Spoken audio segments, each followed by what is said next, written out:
Salut à tous. Je vais vous faire une première vidéo tuto de montage sur le Typhon GT. Je vais vous présenter le coil que j'utilise en général, que j'aime bien. Il s'agit d'un parallel coil de 6 spires en Cantal 0,30. C'est un coil qui tourne aux alentours de 7 ohms, qui chauffe pas mal, même à 25 watts, qui permet de faire des clouds assez sympas. Pardon. Donc on va tout de suite voir dans la vidéo comment j'ai fait ce coil et le rendu final, quoi. Voilà. Donc on va passer maintenant au plan rapproché. Pour faire votre coil de Typhon GT, il va vous falloir une pince coupante, une pince plate, un tournevis cruciforme, un axe de 2,5 mm. Donc moi j'utilise un forêt, voilà, c'est simple, efficace. Et évidemment du Cantal en 0,30. Donc pour commencer, vous tirez une belle longueur de Cantal. Bon, moi je l'ai déjà fait pour gagner un peu de temps. Et au bout, vous faites une boucle. Alors je sais pas si ça va se voir. Allez, voilà, ça se voit. Donc vous faites une boucle, vous repliez votre Cantal en deux. Allez-y à la pince, hein, vous faites pas chier. Et voilà, donc vous avez ensuite une belle longueur. Voilà, donc c'est parti pour faire le coil. Donc tout simplement, vous venez coincer votre morceau de Cantal du côté arrondi pour éviter que les deux brins ne se barrent, enfin que ça crée un déséquilibre. Enfin bref, donc vous venez coincer vos deux brins. Hop, voilà, on serre bien l'étau. Ce serait con que ça se barre pendant qu'on fasse le montage. Voilà, donc je lisse un peu le fil. Et c'est parti. Je viens coller mon forêt ici. Et c'est parti. Donc faites bien attention que vos spires ne se chevauchent pas, parce que c'est assez vite parti sur un parallel coil. Et tendez bien votre Cantal, quoi. Donc c'est parti pour 6 spires. Donc, une, deux,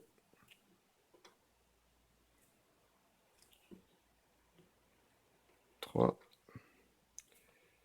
quatre, 5, et la sixième. Voilà. N'hésitez pas à descendre un peu avec votre Cantal hein, pour que quand vous le lâchez, il soit à peu près aligné. Voilà. Je resserre un petit coup.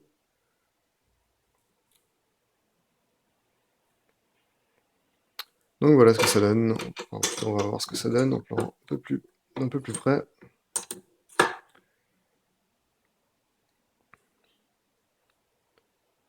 Voilà, donc c'est parti pour mettre le coil sur la base. Donc je vous conseille fortement de commencer par bloquer ce côté-là, le côté où vous avez déjà pincé votre Cantal, parce que ça va nous permettre après de resserrer et de rééquilibrer avec les brins qui sont pas pincés. Donc c'est parti, donc j'y vais à la pince, c'est plus simple. Voilà, donc vous prenez pas trop la tête sur le premier, sur la première vis, parce que de toute façon on va pouvoir tout ajuster sur la deuxième. Voilà, j'ai enroulé, je serre le tout. Voilà, c'est bien serré. Voilà, c'est maintenant où ça va se jouer. Donc, pour la hauteur du coil, moi je vous conseille de le mettre à quelque chose comme 2 mm, de le mettre à une hauteur de 2 mm. Bon, ensuite, suivant les goûts, je vous laisse essayer. Je trouve que ça produit pas mal de vapeur. Et voilà, donc évidemment bien au milieu. Et maintenant, c'est le moment où il faut serrer le tout, enfin serrer le Cantal. Voilà. Donc on vient enrouler et on vient attraper les brins. Hop, je visse. Et voilà, on est vissé à fond. Donc voilà. Ensuite, vous pouvez évidemment regarder la hauteur, éventuellement voilà, ajuster, un peu remonter le coil, le resserrer un petit peu. Enfin bref, là on est plutôt pas mal. Donc je viens couper le Cantal qui dépasse de côté. Voilà. Je vais un peu le rabattre, c'est pas très joli, hein. Hop, rabattu d'un côté, rabattu de l'autre, et voilà. Donc surtout, gardez bien votre forêt hein, tout le long du montage. C'est beaucoup plus simple. Moins casse-tête, ça évite au coil de se déformer quand vous le serrez. Donc voilà, le coil est monté, je retire le forêt. Ça tient, c'est joli. Donc maintenant, on va passer au montage de la base sur la tour. On va lui mettre un petit coup de chaud, on va voir combien d'ohms ça nous sort, etc., etc. Donc voilà, j'ai mis mon Typhoon GT, enfin la base du Typhoon GT sur la box. La box c'est une IPv2, hein, vous connaissez sans doute, hein, c'est assez courant. Et on va voir quelle valeur de résistance nous sort ce montage. Je ne sais pas si vous voyez, ça indique 0,7 ohm. Voilà, c'est à peu près la valeur que j'attendais pour ce parallel coil. Bah, c'est parfait. On va voir comment ça rougit maintenant. Donc à 25 watts. Voilà, ça part bien. Du centre vers l'extérieur. C'est bon signe. Voilà, parfait. Donc on va passer au coton. Donc pour le coton, alors moi j'utilise du coton japonais. Alors, je trouve ça top. Il y a une super capillarité, c'est facile à utiliser. Donc c'est parti. Alors tout simplement, je vais venir couper une bande de coton. Voilà. Voilà, il faudrait quand même que ce soit assez régulier. Il faut quand même essayer de la faire régulière, hein, c'est plus simple. Donc voilà ma bande de coton. Alors, euh, si vous n'avez jamais utilisé de coton japonais, alors sachez qu'en fait sur le coton japonais, il y a comme des couches. Donc moi j'aime bien enlever la première couche. Hop, voilà, je viens juste, simplement je la pince et puis après je la tire. Ensuite, j'enlève également la première de l'autre côté. Hop là, on pince, on tire. Tout simplement, en fait, si vous n'enlevez pas ces couches-là, ça va pas rentrer dans votre coil de 2,5 mm. Tout simplement, voilà. Donc ensuite, on vient rouler le bout du coton japonais. Hop, on enroule. Alors, il faut le faire quand même assez long. Voilà, à peu près comme ça. Parfait. Euh, Vous pouvez déjà mettre la cloche. Enfin, la cloche, pas la cloche, voilà, je sais pas comment on peut appeler ça, mais enfin bref. Voilà, le bidule, voilà, on va appeler ça le bidule, c'est très bien. Donc vous l'enfoncez au max, c'est plus simple. Et vous venez passer votre coton.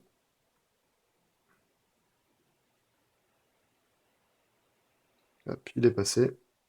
Parfait. On le tire un peu.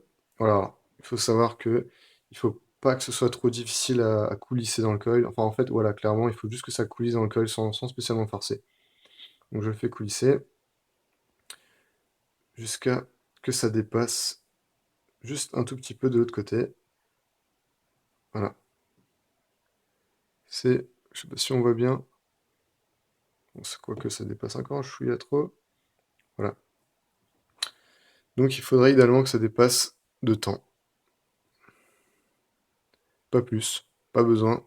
Et au contraire, si vous faites plus dépasser quand vous allez tourner avec le tank, ça risque de pousser le coton sur le côté et ça vous fera des fuites. Enfin bref, ça va être un carnage. Donc voilà. Ensuite, vous coupez de l'autre côté. Pareil, hein, donc ça fait à peu près, faut que ça dépasse à peu près d'1 mm, pas plus. Voilà, je vais encore un peu le tailler. Hop là.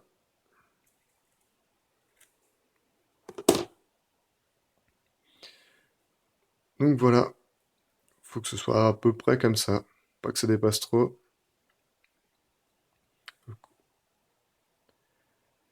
Voilà, c'est parfait. Donc maintenant on va l'imbiber, on va voir comment ça réagit. Donc c'est du Red Aster, hein, tout simplement, en 75-25. Ouais, je vois ça tout le temps, je suis fan. Donc on imbibe. Bon, ce qui est génial avec le coton japonais, c'est que ça part tout de suite dans le coton. Il n'y a pas besoin de maltraiter le coton, ça imbibe très très bien et très vite.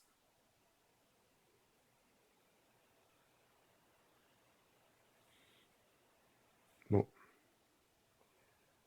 ça boit. Pensez à en mettre un peu sur le coil, histoire que le coton qui est dedans prenne. Voilà, c'est bien imbibé. On va voir comment ça réagit. Donc, toujours à 25 watts. Voilà, ça envoie plutôt bien, plutôt très bien même. Ok, c'est parfait. Donc maintenant, l'étape suivante, c'est de remonter ce que j'ai appelé bidule, voilà. Alors, histoire de l'aligner de manière optimale, j'ai un petit repère. En fait, vous remontez tout simplement la cloche jusqu'à vous aligner à peu près de cette manière. Moi, j'ai un petit repère. Alors, je sais pas si on va le voir à la caméra. Évidemment, on ne voit pas, mais bref, si on voit à peu près. J'ai un petit 4, alors je m'aligne sur la barre horizontale du 4 pour choper le bon niveau. Ça donne à peu près ça de face avec l'écriteau Typhon. Donc en fait, le but, c'est d'avoir l'arrivée du coton vraiment alignée avec la hauteur du coil. Bon, on n'arrive pas trop à s'en rendre compte là comme ça à la caméra, ça a même l'air pas aligné du tout, mais enfin bref. L'idéal, c'est vraiment d'avoir le coil et l'arrivée du coton parfaitement alignés. Ça permet un meilleur feed, une meilleure alimentation en juice, pardon. Enfin bref, voilà. Donc on va visser le top, l'espèce de top cap de la chambre d'atomisation. Voilà, donc ça se visse facilement. Et le but du jeu, en fait, c'est de pas, comment dire, écraser le coton. Faut qu'il puisse bien alimenter. Donc je visse délicatement jusqu'à ce que je commence à sentir de la résistance. Voilà, pas plus. On peut voir encore le joint. Voilà en gros ce que ça donne. Voilà. Et donc c'est parti pour monter le tank.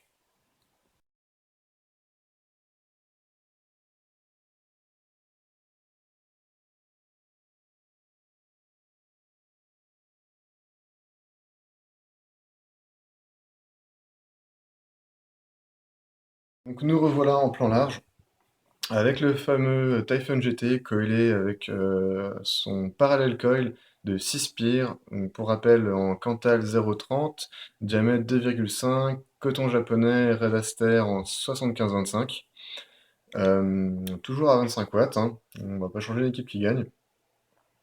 Et on va tout de suite voir comment ça se comporte, est-ce que ça dry hit ou pas, est-ce que c'est trop costaud, bon ça va, on va voir.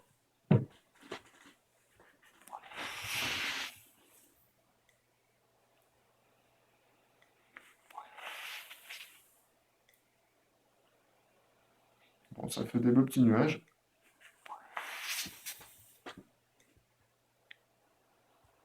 Les saveurs sont plutôt présentes, légèrement chaudes, mais bien présentes. Ça relève un peu le goût du Red, c'est pas mal, j'aime bien.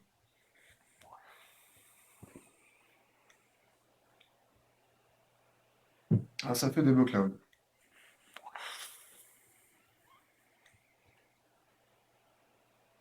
Donc pour rappel, le Typhoon GT, c'est pas un atto qui est réputé pour faire des gros nuages, avoir un tirage super aérien. D'ailleurs, c'est pour ça que bon, c'est perso, mais quand je vape sur Typhon, j'aime bien aspirer un peu d'air en même temps par la bouche, et pas uniquement par la toux, sinon c'est vraiment trop serré pour moi.